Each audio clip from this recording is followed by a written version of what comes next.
ایک صحابی رسول حضرت ابو طلحہ انصاری رضی اللہ، بس اس بات پر حضرت ابو طلحہ انصاری رضی اللہ تعالیٰ عنہ پانچوں ٹائم نبی کی بارگاہ میں نبی کے پیچھے مسجد نبوی میں نماز پڑھے، اور جانتے جیسے مصطفیٰ سلام پھیرے حضرت ابو طلحہ انصاری نکل کے چلے جائیں، دعا میں شامل نہیں ہوتے،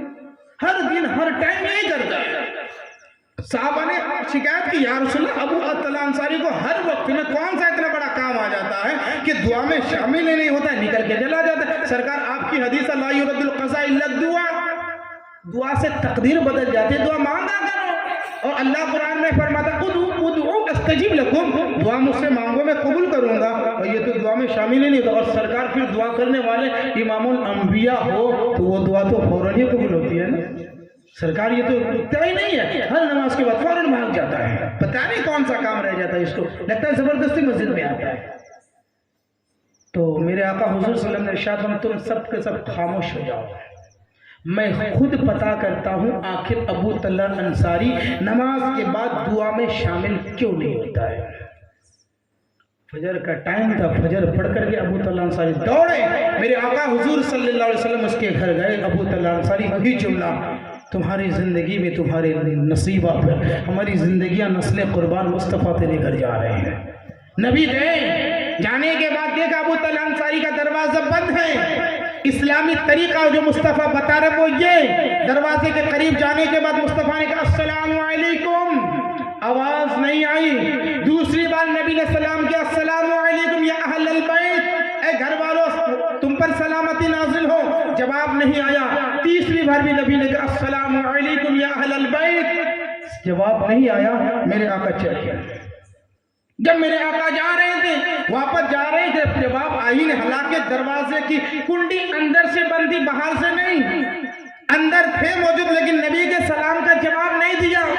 جب میرے آقا حضور صلی اللہ علیہ وسلم جانے لگے، تھوڑی دیر کے بعد حضرت ابو طلحہ انصاری رضی اللہ تعالیٰ نکل کے آئے، دیکھا نبی جا رہے ہیں، اور صحابی کا عقیدہ تھا یہ کوئی عام نبی یا اور نبی تو نہیں ہے، آدم سے عیسیٰ تک جتنے نبی ان میں سے یہ کوئی نبی تو نہیں ہے، یہ امام الانبیاء ہے، سارے نبیوں کو نبوت ان کے صدقے میں ملی ہے۔ اسی نبی کے بارے میں اللہ قرآن میں ارشاد فرماتا ہے جو نبی کو حجرے کے باہر سے آواز دیتے ہیں وہ کم عقل والے ہیں، اس نبی کو پیچھے سے آواز تو دے ہی نہیں سکتے، یہ نبی وہ ہے جہاں بغیر اجازت کے جبریل بھی نہیں آتے ہیں، اس نبی کو میں پیچھے سے کیسے آواز دے دوں۔ حضرت ابو طلحہ انصاری کیا کرتے ہیں، دل میں بات آتی ہے، وہ زمین پر زور زور سے پیر مارتے ہیں تاکہ زمین سے آواز نکلے، مصطفیٰ پلٹ کے دیکھیں میں سلام کا جواب دے دوں۔ حضرت ابو طلحہ انصاری رضی اللہ تعالیٰ عنہ زمین پر زور زور سے پیر مارنے لگے، جب زمین سے آواز آئی، دھمک کی آواز آئی، مصطفیٰ نے پلٹا، ابو طلحہ انصاری نے کہا وعلیکم السلام یا رسول اللہ صلی اللہ تعالیٰ علیہ وسلم۔ میرے آقا نے ارشاد فرمایا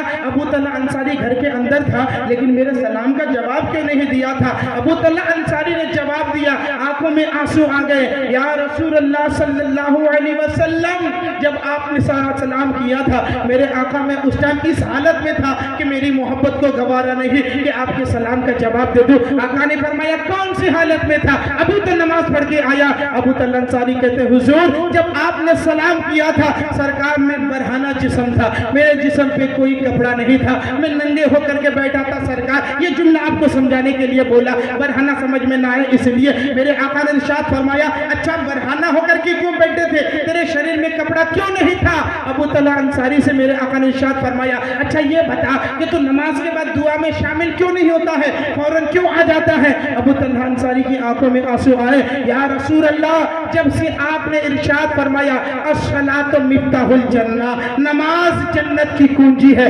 سرکار میری ایک بھی نماز قضا نہیں ہوئی ہے، سرکار میں نے آپ کے سلام کا جواب اس لیے نہیں دیا، سرکار جب میں گھر کے اندر بیٹھا تھا میرا ایک ہی لباس ہے، وہی پہن کے مسجد میں جاتا ہوں، جماعت کے ساتھ نماز پڑھتا ہوں، فوراً واپس آ جاتا ہوں، وہی لباس اتار کر کے اپنی بیوی کو دیتا ہوں، میری بیوی پہنتی ہے، تب تک میں ایسے ہی بیٹھا رہتا ہوں، پھر میری بیوی نماز پڑھ لیتی ہے، پھر باہر جانے کی ضرورت ہوتی ہے، سرکار میری بیوی وہ لباس اتار کر کے مجھے دے دیتی ہے میرے آقا، پھر میں وہ لباس پہن کر کے باہر جاتا ہوں، تب تک میری بیوی بغیر کپڑے کے کمرے کے اندر بیٹھی رہتی ہے، سرکار میری محبت کو یہ گوارا نہیں، جس نبی کے تلوے ناز کا بوسہ عرش اعظم نے لیا ہو اس نبی نبی کے سلام کا جواب میں برہنہ ہو کر کے دوں؟ سرکار گستاخی معاف کیجئے گا، میں نے اس لیے سلام کا جواب نہیں دیا، لیکن قسم خدا کی یا رسول اللہ جب سے آپ نے کہا ہے الصلاۃ مفتاح الجنہ، حضور نماز جنت کی کنجی ہے، سرکار ایک ہی لباس ضرور ہے لیکن یا رسول اللہ میری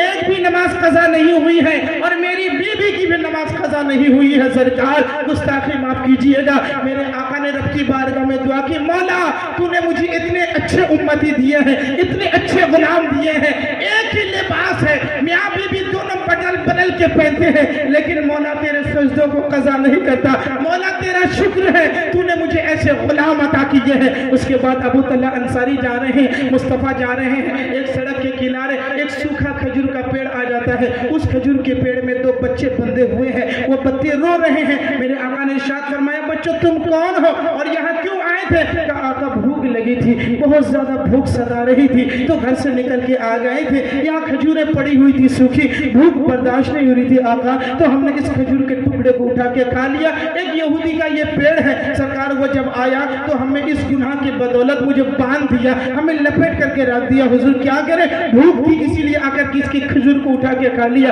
میرے آقا نے ارشاد فرمایا کیا تیرے ماں باپ تجھے کھانا نہیں کھلاتے، تجھے روٹی نہیں دیتے، تم کس کے بچے ہو؟ صبح صبح ایک دوسرے کے پیڑ کے نیچے کھجوریں کھانے کے لیے آ گئے ہو، تمہیں کھانا نہیں ملتا گھر میں؟ دونوں بچے رو کے کہتے یا رسول اللہ یہ ابو طلحہ انصاری جو آپ کے ساتھ ہیں ہم اسی کے بچے ہیں۔ میرے آقا نے دیکھا ابو طلحہ انصاری تیرے بچے کی یہ حالت، تو نے کچھ کھلایا نہیں، اسے پلایا نہیں، رات کو روٹی نہیں دیا، اور آنکھوں سے آنسو کے قطرے گرنے لگے، رو رو کر کے کہنے لگے میرے مصطفیٰ سے میرے آقا میں ان بچوں کو کیسے کھلاؤں؟ آج سے ایک ہفتے کا عرصہ گزر گیا ہے، 8 دن گزر گیا ہے، روٹی کا ٹکڑا مجھے بھی نصیب نہیں ہوا، میری بیوی کو نصیب نہیں ہوا، تو میں بچوں کو کہاں سے کھلاؤں؟ سرکار میری غربت کا یہ عالم ہے حضور، 1 ہفتہ ہو گیا۔ مصطفیٰ نے ارشاد فرمایا مولا، عرض کیا مولا اتنے اچھے غلام تو نے دیے ہیں، 8 دن تک بھوکے ہیں، لیکن مولا سجدہ تیرا ایک قضا نہیں کر رہے ہیں، مولا میرے ایسے غلاموں کو سلامت رکھ۔ میرے آقا نے دونوں بچوں کو کھول دیا، دونوں بچوں کو ساتھ لیا، فجر کے بعد چلے گئے مسجد نبوی میں، میرے آقا تشریف فرما ہے، میرے آقا کی آنکھوں میں آنسو جاری تھے، صحابہ تو تڑپ جاتے تھے، نبی کے چہرے پہ تھوڑی سی اداسی آ جاتی تھی،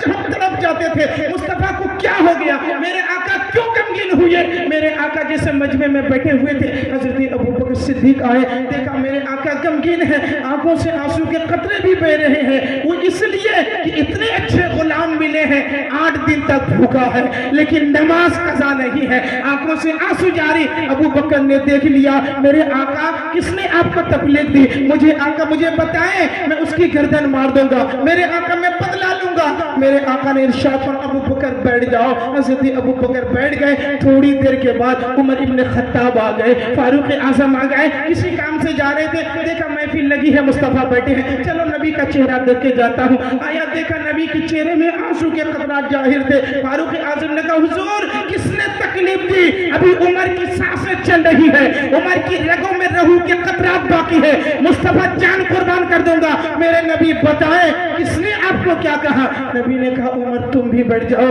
حضرت عمر بھی بیٹھ گئے، تھوڑی دیر کے بعد حضرت عثمان غنی آ گئے، مصطفیٰ کھڑے ہو گئے، عثمان آ جاؤ مجھے تمہارا انتظار تھا۔ عثمان غنی قریب گئے، میرے آقا کو دیکھ کے کہا حضور آپ غمگین کیوں ہیں، کس نے تکلیف پہنچائی؟ میرے آقا بتائیں۔ میرے نبی نے ارشاد فرمایا عثمان کسی نے تکلیف نہیں پہنچائی، بات دراصل یہ ہے یہ ابو طلحہ انصاری ہے، یہ میرے صحابی ہیں، 8 دن تک کچھ نہیں کھایا ہے لیکن نماز قضا نہیں ہے۔ عثمان سن، ان کے دونوں بچے ایک یہودی کے پیڑ کی سوکھی کھجوریں کھا لیا تھا تو انہوں نے باندھ کر کے رکھ دیا تھا، عثمان جا تم سے کہہ رہا ہوں وہ ایک کھجور کا پیڑ خرید کر کے ابو طلحہ انصاری کو دے دے، عثمان اس سوکھے پیڑ کے بدلے میں تجھے جنت کا 10 پیڑ عطا کر دیتا ہوں۔ عثمان غنی نے جیسے ہی سنا کہا آقا میں ابھی جاتا ہوں، صبح صبح تیزی کے ساتھ گئے، کھٹکھٹایا یہودی کا دروازہ کھلا